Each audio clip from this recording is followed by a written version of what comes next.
Hi everybody. Today I'm going to talk about coding convention in Kotlin, or some. It means some of the rule when you write your code in Kotlin.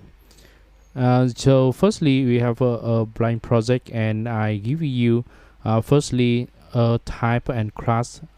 Will start with uppercase. It means that the class name or the type name, for example, person, or the P, always uppercase.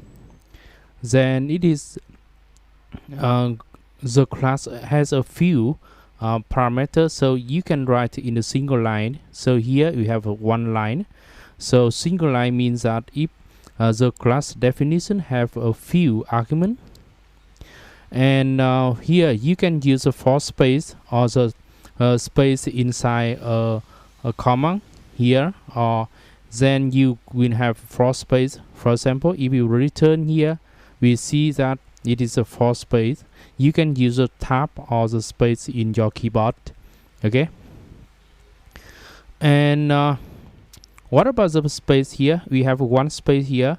Is a space between the return type and the function name, and the return type after the semicolon.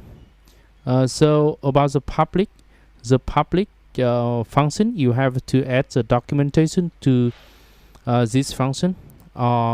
This is a default is a public function or public method, so you have to add the documentation here, so anyone use your library or your work can use.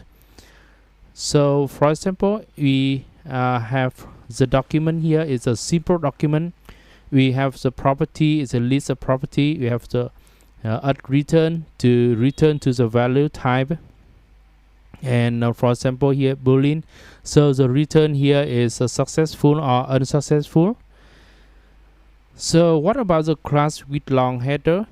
It is a class with long or many input properties. So we have each property in separate line. For here one line, and the surname in one line. So it means that here the closing parenthesis in a separate line or in a new line. And what about the interface? For example, we define an interface working, and we have a class that implements the interface and inherit from the person. So the constructor always first, and then interface 1, interface 2, interface 3, etc. after the constructor. And what about the function? And unit means that no return value. It is something like the void in C programming language. So you can omit, you can remove this or omit this, and using this, so you no need to use unit in this case because it does not return the value. Okay, this is something like void function in C programming language. What a common case for use? It means that do not add the underscore. So here we have the P. P is lowercase.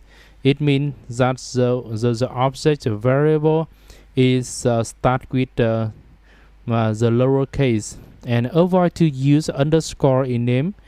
For example here underscore, and avoid underscore, or do not use underscore in name. Okay, so now we have a list of integer 1 2 3 4 5 symbol, and in this list, if you use the lambda expression, and you have to add two space before and after the lambda expression or the lambda function, and you have to add two space from the start and in the end of the filter or the lambda expression. So remember this.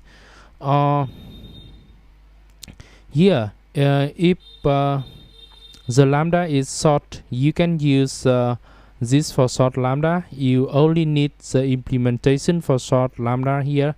So two-way is okay, two is the same, but the second. Hi everybody, in this lesson I will talk about how to code Java code from your Kotlin project. And here we have a Kotlin file, and inside this I import the library for Java. For example, it is Java package, java.util, and all of the class and function inside the util. So you can use a list. For example, this is a list of Java, not Kotlin, and you can code it inside your Kotlin project. And you can also use array list and initializing an array list of integer and a list of integer, and you can copy from list to the array list like you work in Java. For example, in Kotlin you can go to the item inside the list, and you can call function add to add item into the array list, and then print out the array list content to the screen by print line array list here. And you can use some of the property and function inside a type of Java classes. And here you have the array list output is 1 2 3 4 5 sample. Okay, and you can use the field in Java. You have the field size, the field size of list, and this is a field in Java. You can call it as a property in Kotlin. And you can inside the for loop you can also assign the value to the value of list plus 1.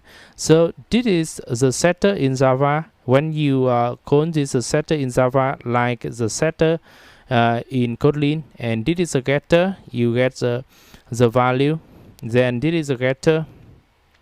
And here in this line, get and set are called, or setter and getter are called. So after running, you see that the array list here, the new array list copy from the list and plus 1. Now you have a calendar.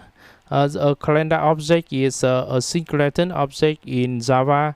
You init the object only one time. You can init this only one time. And inside this I can call the field in Java. For example, first is first day of week. It's a field. It's a Java field, not a property in Kotlin. And after calling this, you can call this, and you can use a getter. It is the same. For example, you can add the same, and it is a setter for the field day, first day of week, and this is the same. You can use a getter or the field has the same result. You can use it. Both of them is okay. Then you can right click and run this file after weather list. So you see that the first day of week is 1, and the first day of week is 1. Okay, it is the same when you use getter, get first day of week, or field first day of week. And all of the Java type in Kotlin as converted to a platform type. And the platform type, if you want to add to casting, you can also cast to using your as cast to a Java object. For example, java.lang.object, and this is the casting to cast from Java object to and you can use a Java object casting from the Kotlin object, and you can call the notify function of the object Okay, and this is the interface clonable interface in Java, and you can implement the interface in the Kotlin using override. Inside this we have the clone. The clone function is a function in the cloneable interface in Java. So you clone the new object and set the property as the first property, then return to the new object after cloning from the first object. So you can use this. You can initialize an object, a person with a name Huang, and you can create a clone person, clone from the person object, and you have to public this function by using public this function clone. So after that you can print to the screen about the person and the clone person. These two object has the same content and different memory location. So we have after the add we see the memory location in hexadecimal. In hexacode we have the memory location for person and clone person. It is hi everybody. In this lesson I will tell you about how to code Kotlin from your Java code, and let's start with a blank Kotlin file. And in this lesson firstly I will create a Java class. So this is a Java class with extension.java. So I call this Java example, and inside this class I will define the basic class with static void, and inside the void main is a file that running here. You can run this file directly to from this, and I call the system.out.println to print a string to the screen. And inside the Kotlin example we define a package, and I use the annotation JVM name or the Java virtual machine name. Java virtual machine name means that this annotation that sets the package name hello, and inside this I have the a class in Kotlin. This is the very basic class in Kotlin, and I want to use it in your Java code. So inside the Java code I initialize an object by importing. This is automatically import when you type person, and you can change to start to import on inside the package. And I initialize the person object with a new person, and this is how to initialize an object of Kotlin inside Java code. And this is Java code. You can see that I can call the getter the get age, get last name, get first name, and getter here is property of this. Then the property inside the class will be changed to the getter in Java, or property in Kotlin will be changed to Java. Okay, then you see that this is the output. You can see that's the initialize block in Kotlin, and this is the output in Java. So you can use in Java. It is very easy to call the Kotlin, the class in the Kotlin. So it is a convenient way to use the annotation JVM name or Java virtual machine name. Then now if you want to make field in Java, how can I do this? I can use the annotation JVM field or Java virtual machine field, and this credit card number will become the field in Java, and this is a field in Java using this annotation. So inside the Java code you can print out to that dot credit card, and this is a field in Java. You can convert it to field and run. Okay, so in this case you see that we have the credit card name here. So if you create a new Kotlin file, for example Kotlin example 2, we have another Kotlin file, and inside this Kotlin file I also use the annotation JVM name, Java Virtual Machine name, which the hello is a package name of the hello. So here I can define more function. Here we have a function in file 2 is a public function, and this is a function in Kotlin.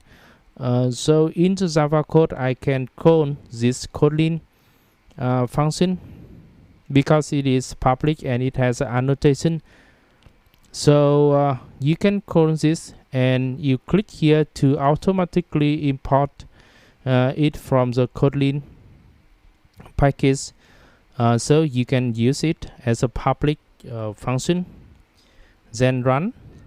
Okay, so this is content of the Kotlin function file 2. Okay, so what about we have another way. Here we have a class, this class name calculation, and inside this class I will define some more property. We have a letter init property, or the letter initialization in Kotlin. It is a random string, and it is not have to initialize now, but you can initialize here by firstly create a new object of calculation, and this object of calculation you can call the function by dot a random string.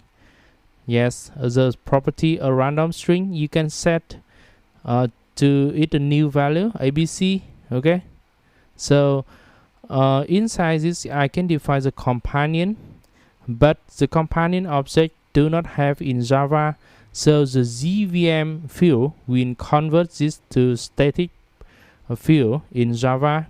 For example, we have a variable p is a constant. The variable p here you can access from this as a static property or static field. So we have calculation.p, like you call a static field in Java. So this is a static field in Java through the companion object in Kotlin. So run. So you see that the p number is 3.1416. Okay. So you can define a constant. For example, we have a constant version, and we also have a static function. This is a static function in Kotlin, and if you want to use it in Java, you have to add more annotation here. You have to add annotation for this by using annotation JVM static or Java Virtual Machine static.